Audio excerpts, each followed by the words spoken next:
C'est quoi au juste le yoga? Est-ce que vous le savez vous?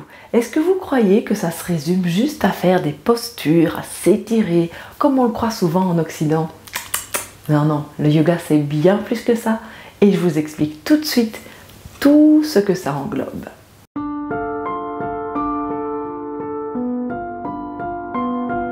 Bonjour, mon nom est Isabelle Defernay de Ahimsa Yoga et j'aime vous partager chaque semaine une petite vidéo pour vous présenter une séance de yoga, pour vous présenter une méditation, une technique de respiration ou un peu plus de philosophie, comme c'est le cas aujourd'hui, où je vous explique ce qu'est le yoga. Le yoga, ce n'est donc pas simplement faire des postures, c'est beaucoup plus que ça, c'est une philosophie complète.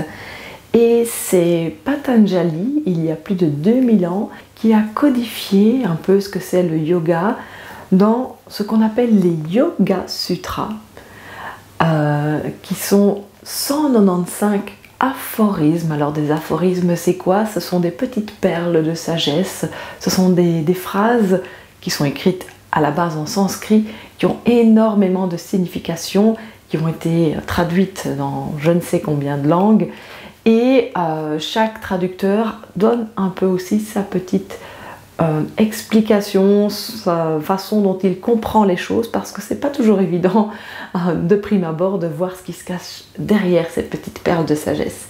J'ai ici par exemple deux propositions différentes de traduction des Yoga Sutras. Et dans ces Yoga Sutras, d'abord, on nous définit ce qu'est le yoga. Le Sutra 1.2 nous dit Yoga Chitta Vritti Nirodha. Alors, c'est quoi ça? C'est du sanskrit et qui nous veut dire que yoga, Chitta, c'est le mental, la conscience, Vritti, c'est les fluctuations et Nirodha, c'est l'arrêt. Et donc, il nous dit que l'arrêt, c'est quoi? C'est l'arrêt des fluctuations du mental. Et l'idée par la pratique du yoga, c'est de venir cesser toute cette fluctuation, tout ce remue-ménage qui se passe dans notre tête pour le calmer et pouvoir un peu plus nous connecter à qui nous sommes vraiment et aller en contact avec notre soi profond. Et comment parvenir à cet état d'équanimité et de rencontre avec soi? Eh bien, le yoga nous donne les clés et il nous propose de pratiquer le Raja Yoga, c'est-à-dire le yoga royal, qui se décline en 8 membres. Ce sont les 8 membres du yoga. Alors, c'est quoi tout ça? Le premier membre du yoga, ce sont les yamas. Yamas.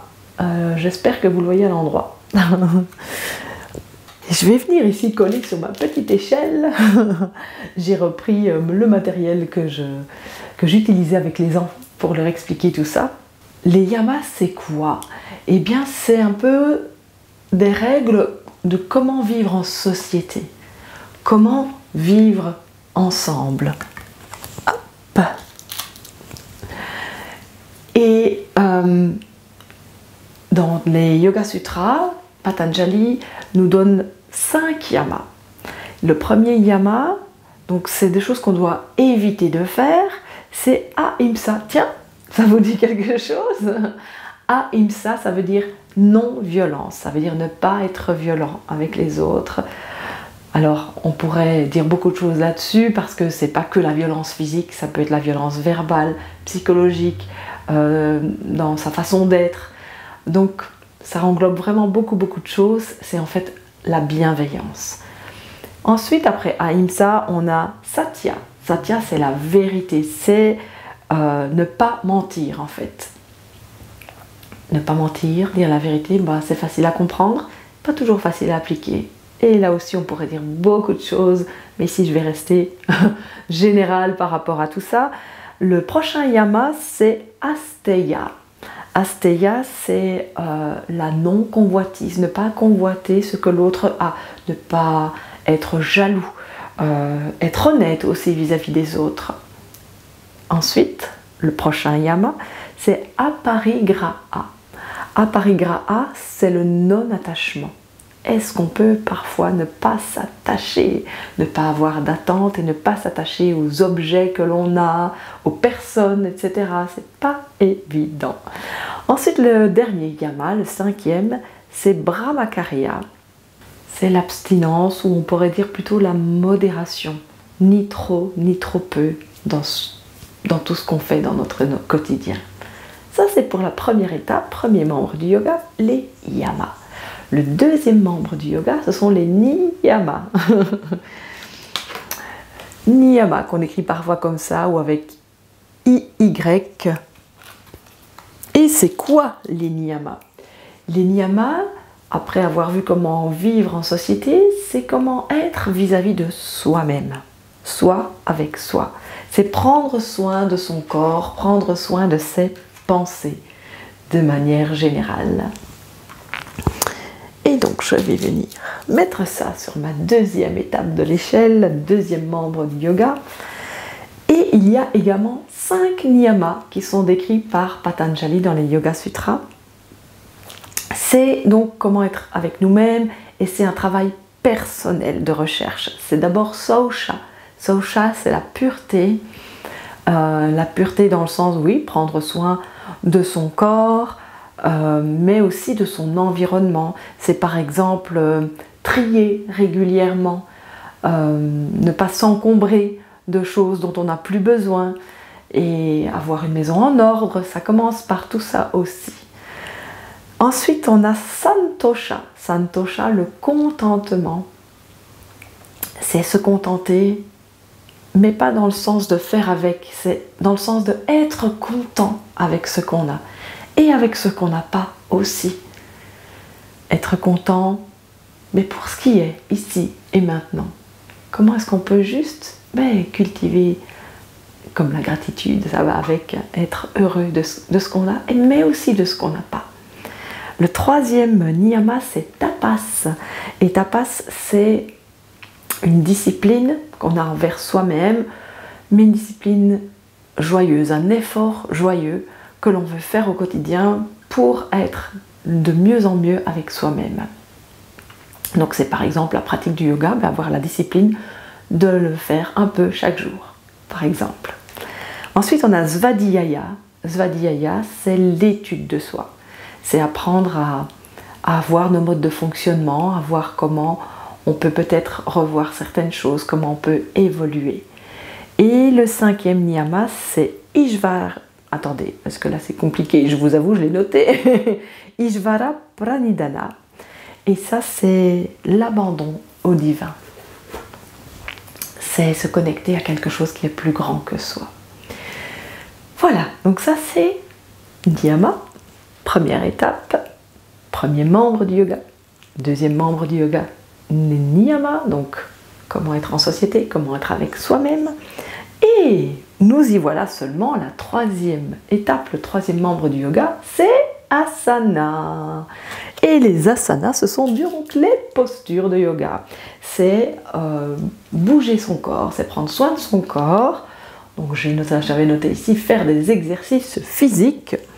Et vous voyez que ce qu'on croit parfois être le yoga, ça n'est qu'une petite partie de tout ce qu'il y a tout autour. Donc les asanas, oui, ça en fait partie, mais d'ailleurs Patanjali n'en dit pas grand-chose, il demande juste qu'on ait une posture stable et confortable. C'est tout ce qu'il dit par rapport à la pratique physique. Et c'est plus tard, au XVe siècle, que sera seulement codifié le Hatha Yoga Pratipika, qui là va reprendre toutes les postures que l'on connaît aujourd'hui, entre autres, même pas toutes, ça s'est développé encore par la suite. Voilà, parce que tout ça était une pratique orale à la base, qui se transmettait de maître à disciple. C'est que par la suite qu'on a ouvert ça un peu à plus de monde et qu'on s'est mis à pratiquer dans le monde entier, mais pas de la manière dont c'était pratiqué à la base. Donc asana, l'exercice physique, et ensuite le quatrième membre, pranayama, que vous connaissez peut-être aussi. Et donc quand on fait des pranayama dans une séance de yoga, eh bien c'est par diverses pratiques de respiration. Donc on a mis quoi? Bien respirer. Bien respirer, et Surtout grâce à la respiration, canaliser son énergie. Donc pranayama, c'est pas que l'idée de respirer, c'est aussi tout le côté énergétique du corps qu'on va prendre en considération et qu'on va essayer d'harmoniser. Prochain membre du yoga, pratyahara. Pratyahara, c'est le retrait des sens. C'est arrêter d'essayer de se couper du monde et de rentrer à l'intérieur de soi. Alors avec les enfants, j'avais mis apprendre à se relaxer, à écouter ce qui se passe à l'intérieur de soi. Ensuite, 6e membre du yoga, c'est dharana. Dharana, c'est la concentration. Se concentrer pour créer. C'est la concentration, c'est quand on fait en fait la méditation de pleine conscience, c'est un peu ce qu'on fait, c'est de la concentration sur un point fixe. Ça peut être sur sa respiration, ça peut être sur les narines, ça peut être sur la flamme d'une bougie. Donc on essaye, après avoir retiré tous les sens extérieurs, pratyahara, de se concentrer sur un point fixe qui va nous permettre justement d'arrêter petit à petit ces fluctuations du mental. Alors vous me direz ici, j'ai que de la place pour 6 parce qu'avec les enfants, on n'était pas allé plus loin parce qu'après ça devient un petit peu plus abstrait pour eux et donc on a laissé ça de côté avec eux. Mais vous êtes grands et donc vous avez le droit de connaître les 2 derniers membres du yoga et le 7e c'est dhyana. Après dharana c'est dhyana et dhyana veut dire méditation. Dharana, c'est je me concentre sur un point fixe et grâce à cette concentration, je vais parvenir à un moment donné, ou pas, à un état de méditation où on est vraiment dans le silence complet avec soi-même, il n'y a plus rien d'autre, dans un état de paix intérieure. Et plus haut, la dernière étape, le dernier membre du yoga, c'est samadhi. Et samadhi, c'est vraiment la béatitude. Et chaque étape des 8 membres du yoga est là pour nous permettre petit à petit, échelon par échelon, à parvenir à ce samadhi, à cette équanimité où tout est ok, tout est juste et où on se sent en paix et uni avec le tout. Donc voilà ce qu'est le yoga. Je ne sais pas si vous le connaissiez comme ça, mais j'avais vraiment envie de vous le présenter pour que vous puissiez vraiment cerner tout ce qu'il y a derrière cette pratique et pas que des asanas et pas que des pranayamas, des respirations. La méditation, voilà, tout ça est là pour nous aider à parvenir à un état de béatitude. Et si c'est déjà à nous sentir bien dans un premier temps, c'est déjà une très belle étape, chaque chose en son temps. Ah, je ne suis pas encore au samadhi non plus, je vous le dis, mais on y travaille un peu plus chaque jour et en tout cas, le fait d'être bien avec soi-même, bien avec les autres, je crois que c'est vraiment une priorité. Et donc commençons par nous-mêmes et soyons dans la bienveillance, dans Ahimsa. J'espère que cette petite vidéo vous aura plu, vous aura parlé, vous aura permis de mieux comprendre ce qui se cache derrière le yoga. Pourquoi je demande régulièrement d'écouter ce qui se passe à l'intérieur, d'être en connexion avec son corps, avec sa respiration, avec ce qu'on ressent. Parce que c'est ça, l'arrêt des fluctuations du mental va passer par là et va vous permettre de parvenir à cette paix intérieure, cette joie qui est toujours là et à laquelle on peut toujours connecter. Si cette vidéo vous a plu, je vous invite à mettre un petit pouce j'aime, à la partager autour de vous et puis vous abonner si vous ne l'êtes pas encore à ma chaîne YouTube et peut-être venir me rejoindre dans mon groupe Facebook Ahimsa Yoga pour encore plus de partage. On se retrouve bientôt pour une nouvelle vidéo. Et d'ici là, ma lumière salue votre lumière. Namasté.